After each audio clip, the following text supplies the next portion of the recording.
नमस्कार दोस्तों, मैं राहुल सर आपके चैनल पूर्वांचल करियर क्लासेस पे आपका बहुत बहुत स्वागत करता हूं। दोस्तों, हम यूपी टीजीटी पीजीटी कला विषय से संबंधित पिछली कक्षा में स्थापत्य कला, वास्तुकला पे चर्चा किए थे।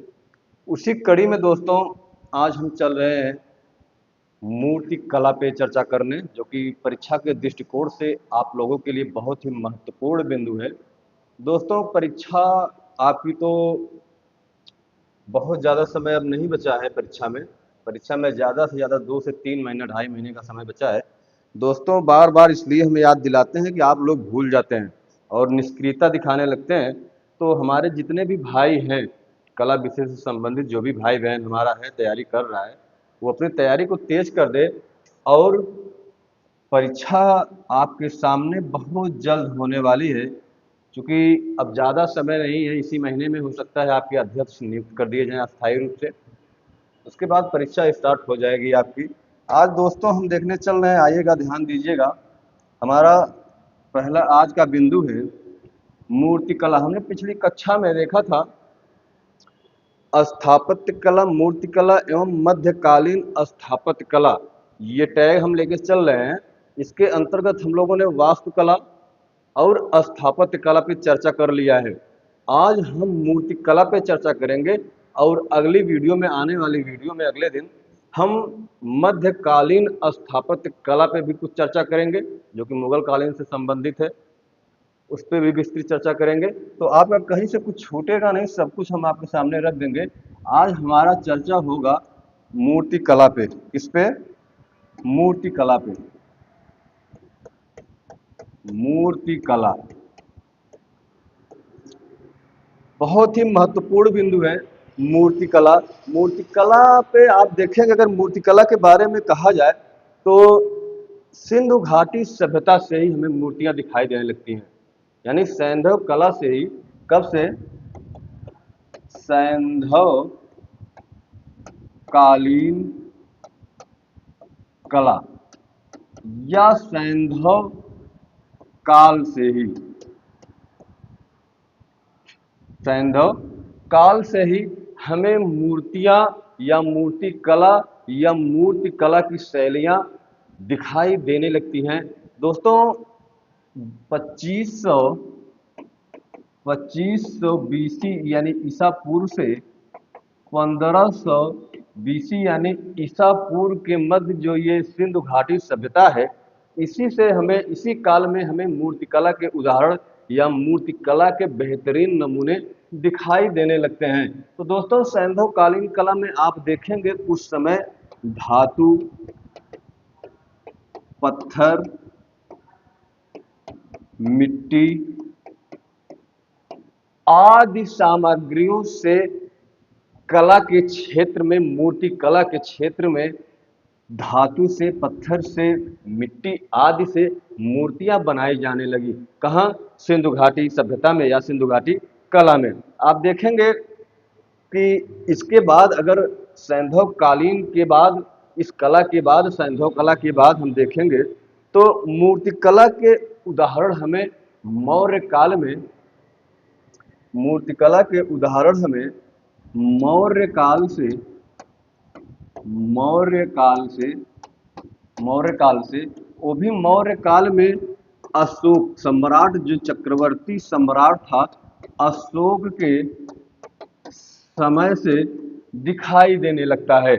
हम सैंधव, अगर कला की बात करें, सैंधव कला की, सिंधु घाटी सभ्यता के बाद अगर हम कोई उदाहरण लेते हैं तो मौर्य काल में भी हमें अशोक के टाइम पीरियड से, अशोक के समय से बहुत ही बेहतरीन मूर्तिकला के नमूने दोस्तों दिखाई देने लगते हैं।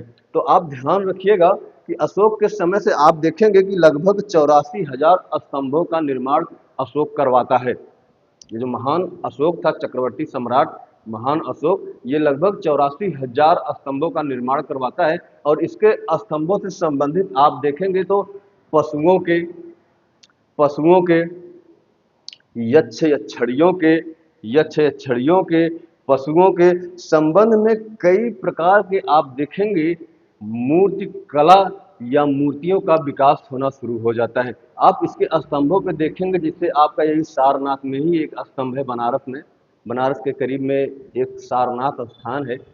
वहाँ से करीब मुख्यालय से 5-6 किलोमीटर दूरी पे सारनाथ में आप देखेंगे कि जो हमारा स्तंभ है अशोक, वहाँ पे आज जो आप देखेंगे कि जो एक स्तंभ पे 4 पशु दिखाए गए हैं मूर्ति के रूप में बना के। तो ये जो मूर्तियां हैं ये अशोक के समय से ही बनने लगी या हमें स्पष्ट रूप से दिखाई देने लगी।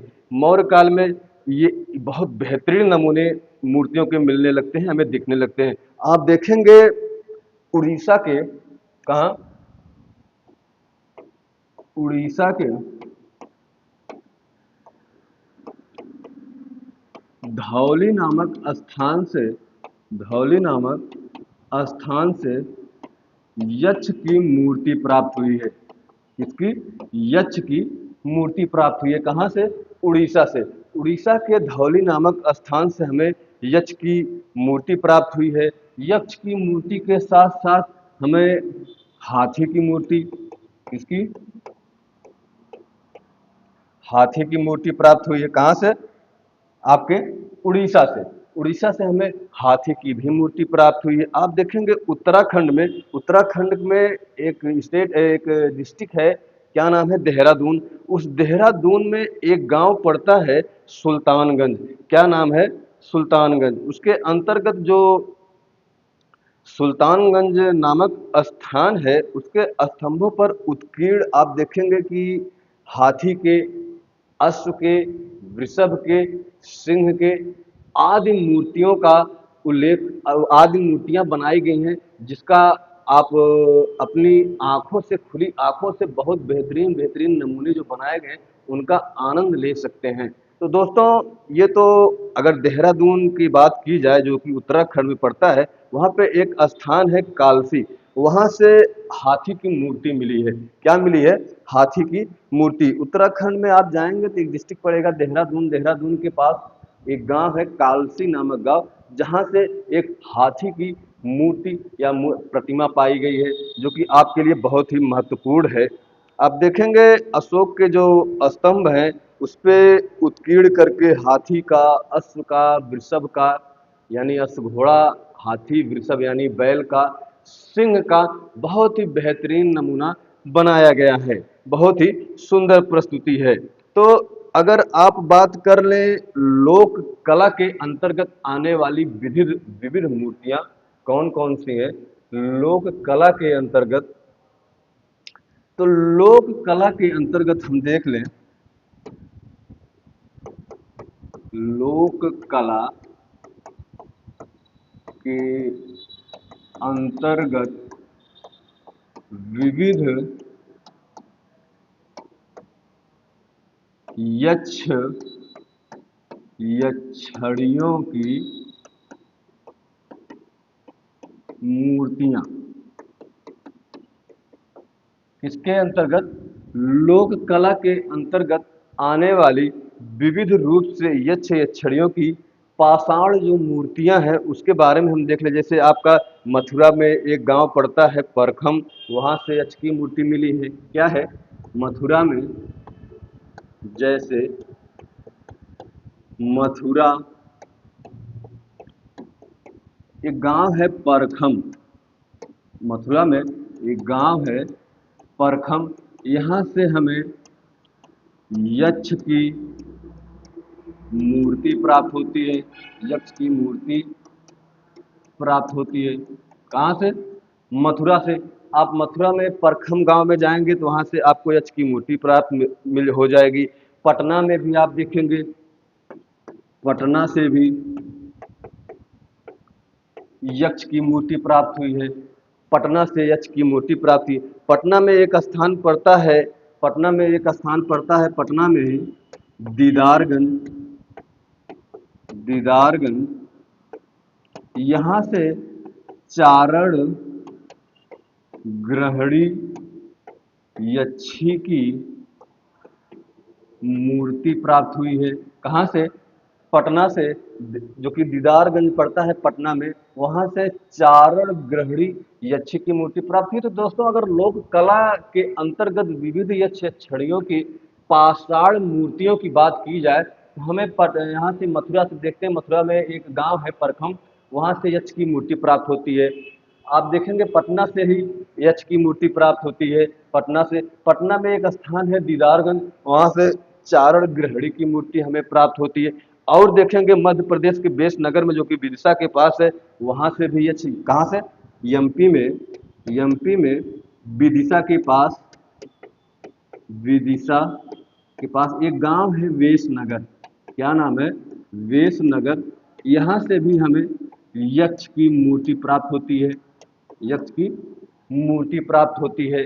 तो थोड़ी सी भूमिका हम बांध रहे हैं, थोड़ा सा इंपॉर्टेंट बिंदु पे चर्चा कर रहे हैं। आप बहुत ही धैर्य के साथ बने रहिएगा क्लास के अंत तक, और जो कि टॉपिक आपके लिए बहुत ही महत्वपूर्ण होने वाली है, इस पे बहुत विशेष ध्यान आपको देना है दोस्तों।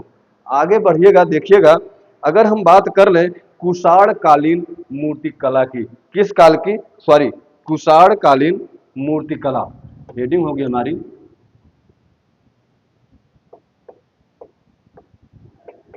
कुषाण कालीन मूर्ति कला। चलिए देखते हैं कुषाण कालीन मूर्ति कला। अगर समय की बात की जाए तो प्रथम सदी ईस्वी या प्रथम सदी ईसा पूर्व, दोनों ही विचार मान्य हैं। जो भी आपको ऑप्शन में मिलेगा आप उस पर टिक कर सकते हैं। कुषाण कालीन मूर्तिकला की अगर समय की बात की जाए, टाइम पीरियड की बात की जाए, तो कब शुरुआत होती है, यह प्रथम सदी ईस्वी या प्रथम सदी ईसा पूर्व में स्टार्ट होती है। आप देखेंगे कि पश्चिमोत्तर में एक साथ आप जब भारत का मैप देखेंगे तो पश्चिमोत्तर में देखेंगे तो तब पाकिस्तान, पाकिस्तान, अफगानिस्तान, बांग्लादेश सब एक ही में था, तब अखंड भारत था। तो भारत के पश्चिमोत्तर में देखेंगे आप तो वहां पर एक ही समय में एक ही साथ दो शैलियां पनपती हैं, दो शैलियां विकसित होती हैं। एक का नाम है गांधार शैली, क्या नाम है, गांधार शैली, और दूसरी का नाम है मथुरा शैली। क्या है, मथुरा शैली। आप देखेंगे कि ये जो गांधार शैली और मथुरा शैली है, ये दोनों शैलियां एक प्रकार से समकालिक हैं। एक ही समय में दोनों शैलियां पनपती हैं, फूलती हैं, फलती हैं। कहा जा सकता है अगर प्राचीनता के हिसाब से देखा जाए सर्वाधिक प्राचीन दोनों शैलियों में से कौन शैली सर्वाधिक प्राचीन है, तो प्राचीनता के दृष्टिकोण से आप देखेंगे कि ये जो मथुरा शैली है, ये इस गांधार शैली से पहले की शैली है। तो प्राचीनता के हिसाब से आप अगर देखेंगे तो मथुरा शैली आपको प्राचीन दिखाई देगी, किससे, इस गांधार शैली से। तो कहा जा सकता है कि दोनों शैलियां, लेकिन एक चीज याद रखिएगा, कुछ दिन आगे पीछे, कुछ वर्ष आगे पीछे हो सकता है, लेकिन एक हिसाब से देखेंगे तो ये दोनों शैलियां, विद्वान बताते हैं, कलाविद बताते हैं कि गांधार शैली और मथुरा शैली भारत के पश्चिमोत्तर क्षेत्र में एक ही टाइम पीरियड में, एक ही समय में, एक ही साथ फूलती फलती हैं, अर्थात विकसित होती हैं। यहाँ तक बात आपको समझ में आई होगी।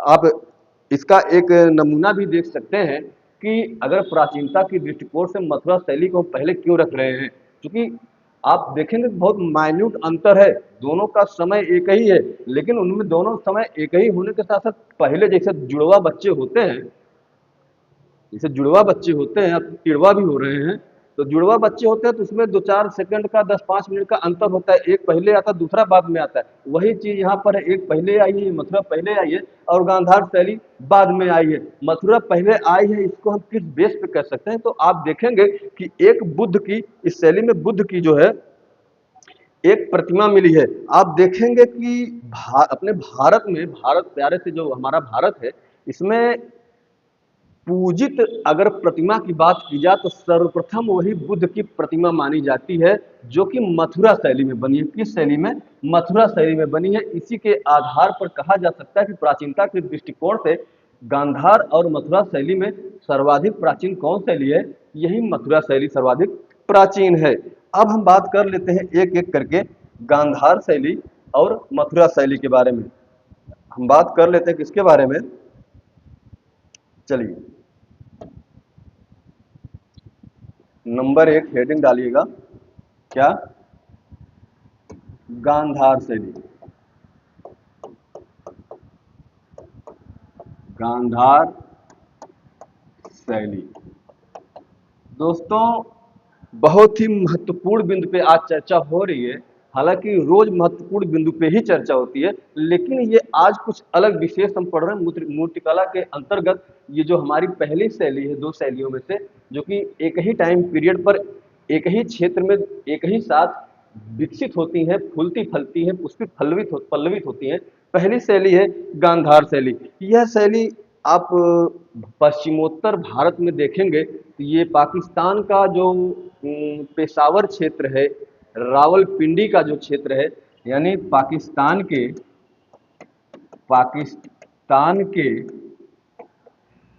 आप देखेंगे भारत के पश्चिमोत्तर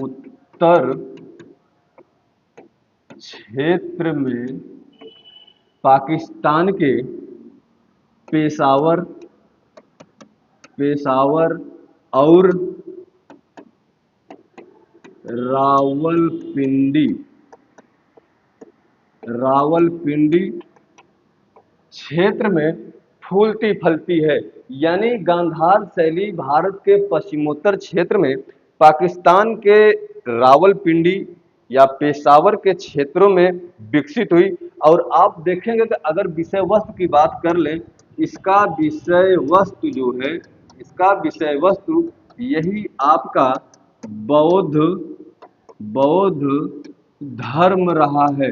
यही आपका इसका विषय वस्तु, गांधार शैली का विषय वस्तु क्या रहा है दोस्तों, यही बौद्ध धर्म रहा है। आप देखेंगे कि इसमें जो मूर्ति निर्माण का तरीका है, इस गांधार शैली में मूर्ति निर्माण का तरीका वह यूनानी रहा है, यानी रोमन रहा है।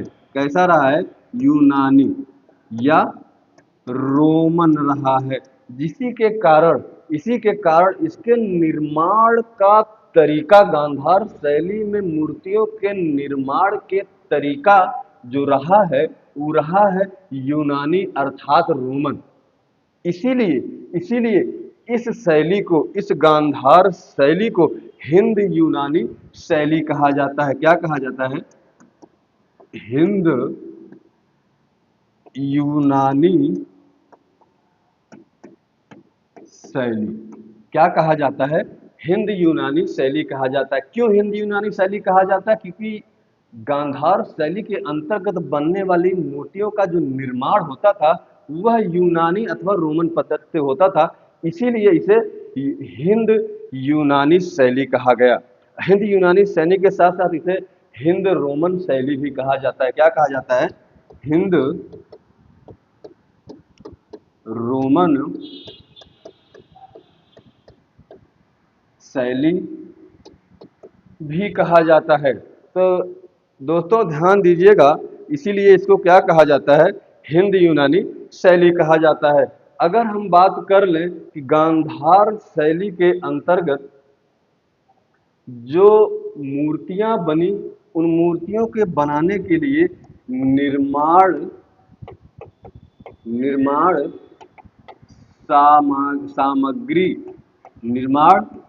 सामग्री क्या थी। तो दोस्तों निर्माण सामग्री के बारे में ध्यान दे लीजिएगा एक बार प्यार से। तो इसके निर्माण में आप देखेंगे कि श्याम बलुआ पत्थर,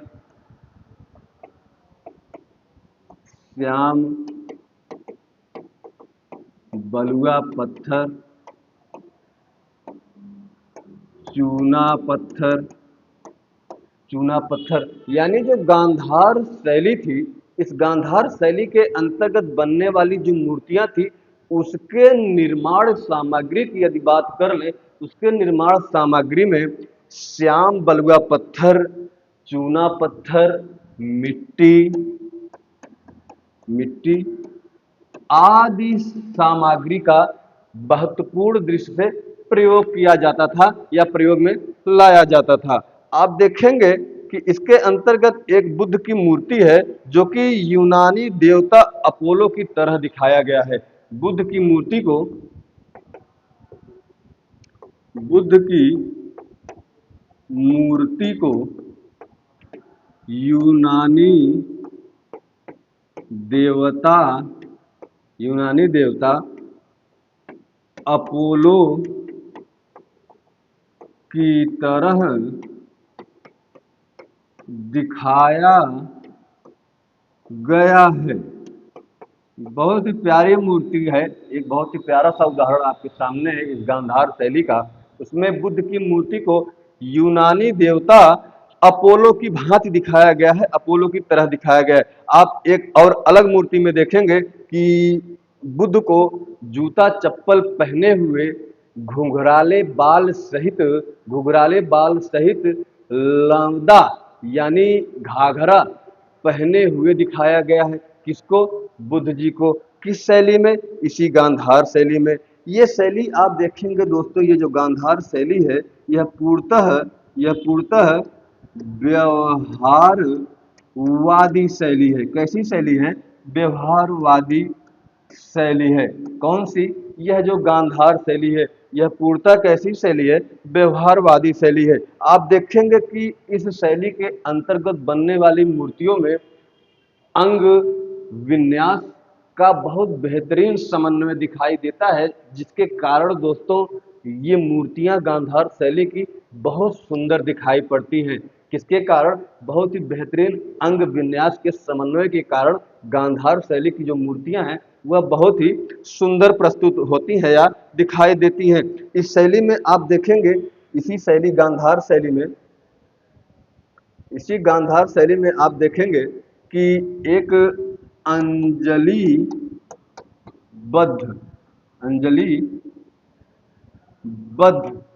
मुद्रा मुद्रा को छोड़कर गांधार शैली में भगवान बुद्ध की जो है बुद्ध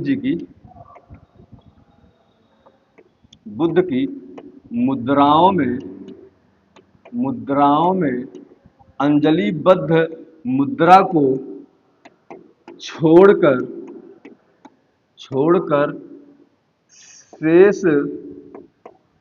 शेष सभी मुद्राओं की प्रतिमा या मूर्तियां बनाई गई हैं। तो कहने का मतलब है प्यारे भाई, हमारे प्यारे दोस्तों, भावी शिक्षकों, आप लोग बात समझ रहे हैं। मुझे उम्मीद है कि आप लोगों को बात पूरी तरीके से समझ में आ रही होगी कि गांधार शैली में आप देख रहे हैं कि जो हालांकि विषय वस्तु तो हमने पहले ही बता दिया, बौद्ध धर्म रहा है। इस गांधार शैली का प्रमुख विषय वस्तु ही बौद्ध धर्म रहा है।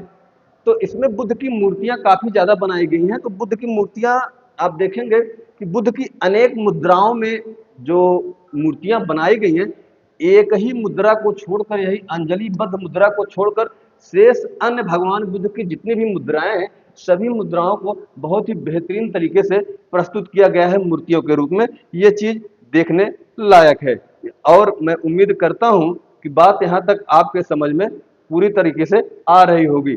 अब हम बात कर लेते हैं अगली शैली की। अगली शैली हमारी क्या है? अगली शैली हमारी है मथुरा शैली।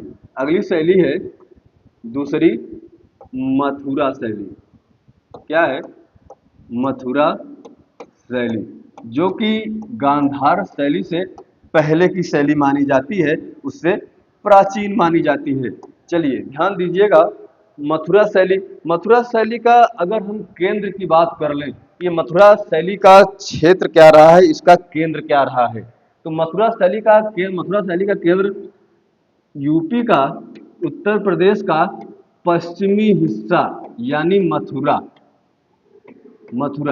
इसका केंद्र रहा है। किसका? इस मथुरा शैली का, जो कि उत्तर प्रदेश का जो पश्चिमी हिस्सा है, पश्चिमी हिस्सा के अंतर्गत मथुरा के साथ साथ मथुरा ही इसका क्या रहा है? इसका प्रमुख केंद्र रहा है। इसकी निर्माण शैली जो है और विषय वस्तु दोनों ही पूर्णतः भारतीय रहे हैं। यानी जो मथुरा शैली है, इसका जो निर्माण शैली है, निर्माण शैली के साथ साथ इसका जो विषय वस्तु है, मेरे प्यारे दोस्तों, मेरे भावी शिक्षक, मेरे भावी अध्यापक, मेरे भाई, इस मथुरा शैली का जो निर्माण शैली है या मथुरा शैली का निर्माण जो शैली के साथ साथ विषय वस्तु है, वह पूर्णतः भारतीय रहा है। इसमें आप देखेंगे कि भगवान बुद्ध के साथ साथ तमाम बोधिसत्वों की मूर्तियां बनाई गई हैं। बुद्ध के साथ साथ तमाम बोधिसत्वों की मूर्तियां बनाई गई हैं। इसी में आप देखेंगे बोधिसत्वों के साथ साथ जैन धर्म के जो तमाम तीर्थंकर थे, उनकी भी मूर्तियां बनाई गई हैं। जैन धर्म के तीर्थंकर के साथ साथ बुद्ध जी का, बोधिसत्वों का अलग जो बौद्ध भिक्षु होते थे उनका, उसी के साथ साथ हिंदू देवी देवताओं का भी बहुत ही बेहतरीन तरीकों से मूर्तियां बनाई गई हैं, प्रतिमाएं बनाई गई हैं। किस शैली में? इस मथुरा शैली में। याद रखिएगा, इसमें आप देखेंगे अगर निर्माण सामग्री की बात करेंगे, किसकी? निर्माण सामग्री की अगर बात करेंगे, निर्माण सामग्री, तो इसके निर्माण सामग्री में आप देखेंगे श्याम बलुआ पत्थर के साथ साथ लाल बलुआ पत्थर के साथ साथ सफेद चित्तीदार पत्थर। कैसे कैसे पत्थर? जो मथुरा शैली है, मथुरा शैली में जो मूर्तियां बनाने का, जो निर्माण करने में जो सहायक सामग्री होती थी, उस सहायक सामग्री में जैसे लाल बलुआ पत्थर, सफेद या श्वेत चित्तीदार बलुआ पत्थर आदि सामग्रियों का विशेष रूप से प्रयोग में लाया गया है। इस मथुरा शैली के अंतर्गत बनने वाली मूर्तियों में जो सामग्रियों का प्रयोग हुआ है, उसमें विशेषतः मुख्यतः लाल बलुआ पत्थर और सफेद चित्तीदार बलुआ पत्थर का बहुत ही ज्यादा प्रयोग में लाया गया है या प्रयोग किया गया है। आप देखेंगे कि जो भगवान बुद्ध हैं, भगवान बुद्ध की मूर्तियों में खड़ाऊ पहने या नंगे पैर, कहीं कहीं खड़ाऊ पहने भी बुद्ध को बनाया गया है, कहीं कहीं आप देखेंगे कि भगवान बुद्ध को नंगे पैर भी बनाया गया है। तो खड़ाऊ पहने या भगवान बुद्ध को नंगे पैर, कहीं कहीं आप देखेंगे जो बनाया गया है उसमें भगवान बुद्ध को लंगोटी भी धारण करवाया गया है, संघाटी भी धारण करवाया गया है। लंगोट आप समझते ही हैं, संघाट मतलब जो है, संघाटी मतलब जो है गमछा, गमछा कह सकते हैं, गमछा धारण किए हुए भगवान बुद्ध को दिखाया गया है। यह शैली एक प्रकार से हमने देखा कि जो गांधार शैली थी वह व्यवहारवादी शैली थी, लेकिन ये जो मथुरा शैली है यह आदर्शवादी शैली है। कैसी शैली है? यह आदर्शवादी शैली है। कौन? ये जो आपका मथुरा शैली है, यह कैसी शैली है दोस्तों? यह आदर्शवादी शैली है। और गांधार शैली कैसी शैली है? व्यवहारवादी शैली है। आप इसमें देखेंगे कि जैसे गांधार शैली में हमने देखा कि मूर्तियों को बनाने में अंग और विन्यास का विशेष ध्यान दिया गया, बड़ा अच्छा समन्वय दिखाई देता है, जिसके कारण गांधार शैली की मूर्तियां बहुत ही सुंदर दिखाई देती हैं। लेकिन इस मथुरा शैली में अंग विन्यास पे कम ध्यान दिया गया, न के बराबर ध्यान दिया गया, जिसके कारण इस शैली की यानी मथुरा शैली की मूर्तियां कम सुंदर दिखाई देती हैं या सुंदर नहीं दिखाई देती हैं। इसी में आप देखेंगे कि इसी शैली में यानी मथुरा शैली में जो बुद्ध व बोधिसत्वों की बहुत सारी मूर्तियां बनी है, लेकिन उसके कारण इसे प्रसिद्धि नहीं मिल पाई। मथुरा शैली की अगर प्रसिद्धि की बात की जाए, यह अपने चरम को कब प्राप्त करती है, अपनी प्रसिद्धि को कब पाती है, कि यह तमाम बुद्ध या बुद्ध बोधिसत्वों के जो मूर्तियां बनी है उससे इसकी ख्याति नहीं होती है। इसकी ख्याति कुषाण वंश के शासक जो थे कनिष्क, कनिष्क का एक सिर विहीन धड़ बनाया गया है, यानी मूर्ति बनाई गई है जिसमें सिर नहीं है। इसकी प्रसिद्धि, मथुरा शैली की प्रसिद्धि इसी के कारण होती है, जो कुषाण वंश का शासक कनिष्क था, उस कनिष्क का सिर विहीन जो धड़ बनाया गया, उसी मूर्ति के कारण इस मथुरा शैली को बहुत ज़्यादा प्रसिद्धि मिलती है। आप देखेंगे कि मौर्योत्तर काल में जो दक्षिण भारत का हिस्सा है, भारत का दक्षिणी हिस्सा, मौर्योत्तर काल में देखेंगे कि भारत के दक्षिणी हिस्से में जो नागा अर्जुन कोंडा है, जो नागा अर्जुन कोंडा है, वहां पर मूर्तिकला का एक बहुत ही बेहतरीन निर्माण कला केंद्र बनाया जाता है और विकसित किया जाता है। कहां पर? दक्षिण भारत के नागा अर्जुन कोंडा में। आप देखेंगे कि शुंग काल में, शुंग काल में पहली बार पहली बार मूर्तियों को मूर्तियों को सांचे में ढालकर बनाया गया। यानी मूर्तियों को सांचे में ढालकर बनाने का जो प्रोग्राम चला, वह किस काल में चला? इसी शुंग काल में। शुंग काल में ही आपको देखेंगे कि मूर्तियों को ढालकर बनाया जाने लगा। अब हम बात कर लेते हैं, यहाँ तक तो बात हो गई आपके गांधार कला और मथुरा कला का। हम मूर्ति कला पे बहुत विशेष रूप से अध्ययन कर रहे हैं, इसलिए आपसे विशेष रिक्वेस्ट है कि आप लोग इस क्लास को छोड़ के जाइएगा मत मेरे प्यारे भाई बहन। आपके लिए बहुत ही महत्वपूर्ण ये क्लास होने वाली है। अब हम बात कर लेते हैं, हमने बात कर लिया गांधार कला की और मथुरा कला की, जो कि दोनों शैलियां एक प्रकार से समकालिक है, समकालिक है। अब हम बात कर लेते हैं गुप्तकालीन मूर्ति कला की। किस काल की? गुप्तकालीन मूर्ति कला की। गुप्तकालीन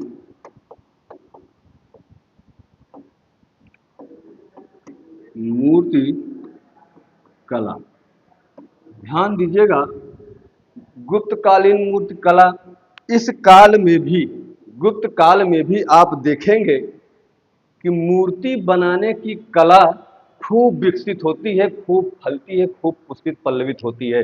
यानी कहा जा सकता है कि गुप्त काल में जो मूर्तियां बनी हैं, या गुप्त काल में भी मूर्तियों के बनाने की जो शैली थी, या मूर्तियों को बनाने की जो परंपरा थी, उसमें भी खूब बेहतरीन तरीके से विकास होता है। मूर्तियों में प्रतिमा विज्ञान का लक्षण जो है आपको स्पष्ट रूप से इस काल में, गुप्त काल में दिखाई देने लगता है। यानी गुप्त काल में मूर्तियों को बनाने का जो परंपरा चला आ रहा था, वो और ज्यादा विकसित होता है। इतना ज्यादा विकसित होता है, इसमें आप देखेंगे कि जो मूर्तियां बन रही हैं, वह, ये जो मूर्तियां बन रही हैं, यह मूर्तियां प्रतिमा विज्ञान का स्पष्ट झलक दिखाई देता है इस गुप्तकालीन मूर्तियों में। इतना बात ध्यान दीजिएगा। अगर हम बात कर लें कुषाण कालीन, जो पहले क्या होता था कुषाण काल में, कुषाण काल में मूर्तियों को नग्न बनाया जाता था। मूर्तियां कैसी होती थी? नग्न होती थी। लेकिन गुप्त काल आते आते गुप्त काल में ये सुधार हो गया कि मूर्तियां अब नग्न नहीं बन रही हैं, उस पे वस्त्र धारण किया जा रहा है, यानी वस्त्र पहनाया जा रहा है। तो मूर्तियों में नग्नता का धीरे धीरे धीरे धीरे लोप होता दिखाई देता है, और मूर्तियां वस्त्र धारण करे हुए दिखाई पड़ती हैं। किस काल में दोस्तों? तो इसी आपके गुप्त काल में। अगर निर्माण इसके जो ये गुप्तकालीन मूर्तियां हैं, अगर गुप्तकालीन मूर्तियों के निर्माण केंद्र की बात कर ली जाए, निर्माण केंद्र की बात करी जाए, तो इसमें आपके सारनाथ है, पाटलिपुत्र है, मथुरा है, यानी मथुरा, मथुरा, सारनाथ, पाटलिपुत्र, ये प्रमुख केंद्र रहे हैं गुप्तकालीन मूर्तियों के निर्माण के। ये मथुरा, सारनाथ, ये पाटलिपुत्र क्या रहे हैं?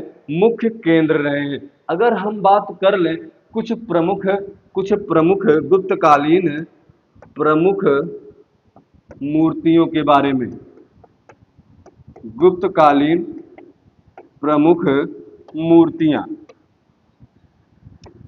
अगर हम गुप्तकालीन प्रमुख मूर्तियों की बात कर लें, तो हम कह सकते हैं कि एक बहुत ही प्यारी मूर्ति है, बैठे हुए बैठे हुए बैठे हुए बुद्ध की पाषाण यानी पत्थर की मूर्ति, जो कि बहुत ही बेहतरीन नमूना है, बहुत ही प्रसिद्धि इस मूर्ति को प्राप्त हुई है। बैठे हुए बुद्ध की जो पाषाण अर्थात पत्थर की मूर्ति है, बहुत ही प्यारी है। एक मूर्ति और गुप्तकालीन है, जो कि बिहार के भागलपुर में एक जगह पड़ता है सुल्तानगंज। उस सुल्तानगंज से लगभग 2 मीटर से ऊंचा तांबे की एक बुद्ध की प्रतिमा पाई गई है, मूर्ति पाई गई है, जो कि बहुत ही सुंदर है। एक और मूर्ति मिलती है गुजरात के बड़ौदा से। गुजरात के बड़ौदा या कहां से, ध्यान दीजिएगा, गुजरात के बड़ौदा व अकोटा से। कहां से? गुजरात के बड़ौदा। कहां से? गुजरात के बड़ौदा व अकोटा से क्या मिलता है? जैन तीर्थंकरों की मूर्तियां मिलती हैं। क्या मिलती हैं? मूर्तियां।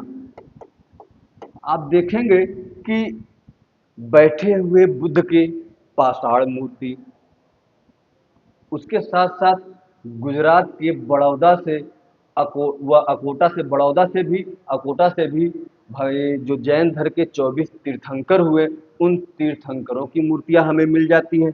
यही गुजरात से आप देखेंगे कि हरिहर के रूप में भगवान विष्णु को और भगवान शिव को संयुक्त रूप से मूर्तियां बनाई गई हैं, हरिहर के रूप में यानी विष्णु जी के रूप में। आप देखेंगे भगवान शिव का, किसका? भगवान शिव का अर्ध नारीश्वर प्रतिमा या मूर्ति भी मिली है, इसी गुप्त काल की बनी हुई।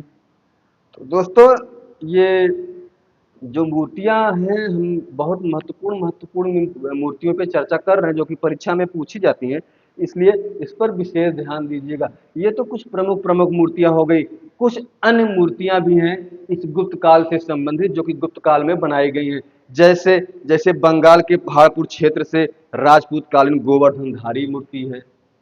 आपका इसी में, इसी गुप्त काल में देखेंगे कि एक बहुत ही जो है 10 भुजी रूप में बैल पर बैठे हुए भगवान शिव को नटराज मूर्ति के रूप में दिखाया गया है। नरसिंह रूप में विष्णु मूर्ति पाई गई है।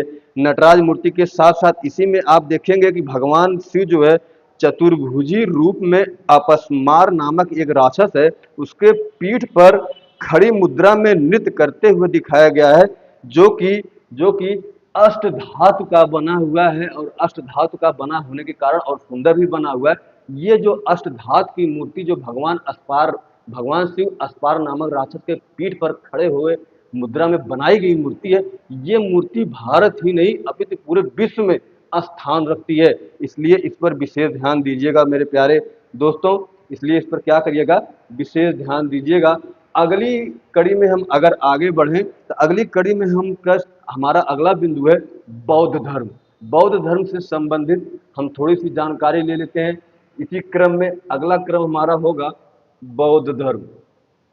हालांकि वन लाइनर में क्वेश्चन कभी कभी आपसे बौद्ध धर्म से पूछ लिया जाता है। किससे? बौद्ध धर्म। बौद्ध धर्म से आपसे क्वेश्चन पूछ लिया जाता है। अगर हम बात कर लें बहुत संक्षिप्त में, हम देखेंगे आपको बौद्ध धर्म, जैन धर्म, शैव धर्म, वैष्णव धर्म, इन सबसे क्वेश्चन पूछे जाते हैं। इन सबकी जानकारी आपको रखनी है।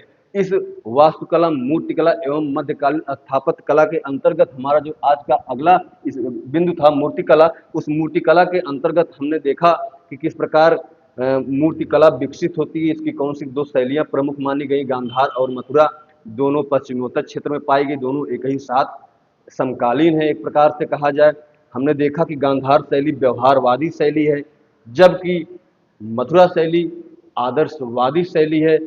हमने देखा कि इसके विषय वस्तु बौद्ध धर्म रहे हैं गांधार शैली के, और इसके भी विषय वस्तु पूरी तरह भारतीय, इसमें भी बौद्ध धर्म से संबंधित, जैन धर्म से संबंधित यानी मथुरा शैली में जैन धर्म से संबंधित तथा हिंदू देवी देवताओं से संबंधित तमाम मूर्तियां बनाई गई हैं। अगला बिंदु हमारा, अगली कड़ी आज आ गई है बौद्ध धर्म। अगर हम बात कर लें बौद्ध धर्म के प्रवर्तक की, तो बौद्ध धर्म के प्रवर्तक भगवान बुद्ध रहे हैं। कौन? भगवान बुद्ध। इनका जन्म दोस्तों, अगर जन्म की बात कर ली जाए, इनका जन्म 563 ईसा पूर्व में लुम्बिनी में होता है। ये जो नेपाल का तराई क्षेत्र है लुम्बिनी, कपिलवस्तु लुम्बिनी में होता है इनका जन्म। इनके अगर हम बात कर ले बचपन का नाम, तो इनका बचपन का नाम सिद्धार्थ था। क्या नाम था? इनका मूल नाम सिद्धार्थ था। ये जो महात्मा बुद्ध है ये बौद्ध धर्म के प्रवर्तक माने जाते हैं। इनके पिता का नाम शुद्धोधन था। पिता का क्या नाम था? इनके पिता का नाम शुद्ध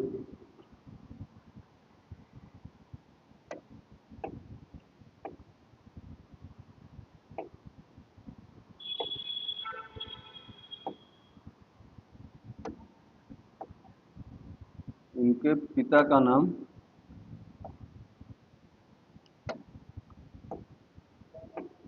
शुद्धोधन था तथा इनकी माता का नाम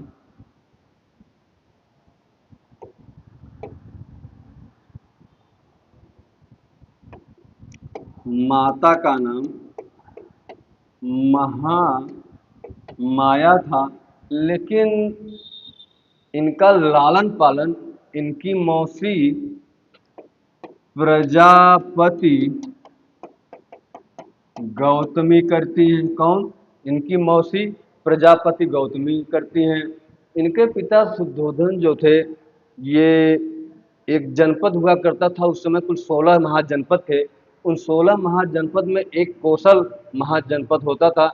उस कोसल महाजनपद के अंतर्गत, चूंकि कोसल महाजनपद जो था वो गणराज्य था, उस कोसल महाजनपद में शाक के कुल में जन्मे इनके पिताजी जो है, वह उस गणराज्य के शाक कुल में एक शाक गणराज्य के प्रमुख नेता थे या प्रधान थे, ये कहा जा सकता है। कौन? ये बुद्ध जी के पिताजी का नाम शुद्धोधन है। उनकी माता का नाम महामाया है और इनकी पत्नी जो है, पत्नी का नाम यशोधरा है। क्या है? यशोधरा है। और इनका एक पुत्र है, पुत्र का नाम क्या है? राहुल है। इनके पुत्र का क्या नाम है? राहुल है। इनकी 563 में इनका जन्म होता है और इनके पिता जो है कपिलवस्तु के शाक गणराज्य के क्या थे? प्रमुख थे। जो कि जनपद, जो महाजनपद होता था उस समय 16 महाजनपदों में एक महाजनपद था कोसल, जो कि गणराज्य था, उसी के प्रमुख थे इनके पिता शुद्धोधन। अब इनसे जुड़ी हुई, हम बुद्ध से जुड़ी हुई कुछ अन्य बातों पर भी चर्चा कर लेते हैं। लेकिन दोस्तों यहाँ तक बात आपको समझ में आई होगी। एक बार हम चाहेंगे फिर से आप पूरा देख लें। आपको मैं रिवीजन करा देता हूँ एक बार फिर से, ताकि आपके दिमाग में बात पूरी तरीके से बैठ जाए, कहीं कोई प्रकार की दिक्कत आपको न होने पाए। चलिए देखिएगा, हमने शुरुआत कहाँ से किया था? हमने शुरुआत मूर्ति कला से किया था। कहाँ से? मूर्ति कला से किया था। ये रहा हमारा मूर्ति कला। चलिए